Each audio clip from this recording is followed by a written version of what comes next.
Cherry Pie Picache tatanggalin na umano sa Batang Quiapo? Umiinit ang usapan sa social media matapos mag-viral ang ilang komento ng netizens na nananawagan. Umano natanggalin si Cherry Pie Picache sa teleseryeng FPJ's Batang Quiapo. Ayon sa mga kritiko, hindi umano sila sang-ayon sa kasalukuyang pagganap ng aktres bilang Marites sa serye.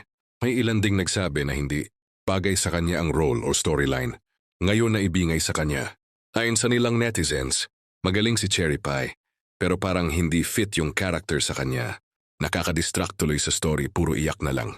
Tanggalin na lang siya, mas okay kung ibang artista na lang ang gumanap.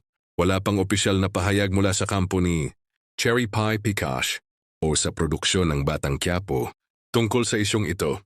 Samantala, patuloy pa ring umaarangkada sa ratings at online engagement ang serye na pinagbibidahan ni Coco Martin at gabi-gabing tinututukan ng mga manonood.